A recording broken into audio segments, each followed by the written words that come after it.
Özbəkistanın ən məşhur şəhəri isə təxmin edə biləcəyiniz kimi paytaxt Daşkənddir və ölkəyə gələn turistlərin ilk ayaq basdığı yer adətən buradır.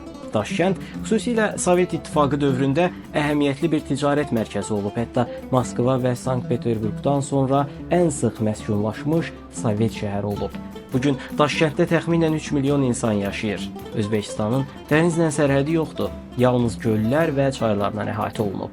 Onlardan biri Aral gölü. Bir zamanlar dünyanın ən böyük 4-cü gölü idi. Hətta ona dəniz də deyilirdi. Lakin son zamanlar quruyaraq göl halına gəldi. Özbəkistan dünyada ən çox qızıl istehsal edən 4-cü ölkədir. Ölkənin yeraltı sərvətləri arasında qızıl, uran və digər qiymətli minerallar var. Bundan başqa Özbəkistan pambıq istehsalına görə dünyada 5-ci yerdə qərarlaşır. Ölkədə təbii qaz, neft və kömür ehtiyatları da mövcuddur. Özbəkistan bu ehtiyatlarını Çin, Qazaxıstan, Rusiya və Türkiyə kimi ölkələrə ixrac edir və bu baxımdan zəngin ölkə hesab edilə bilər.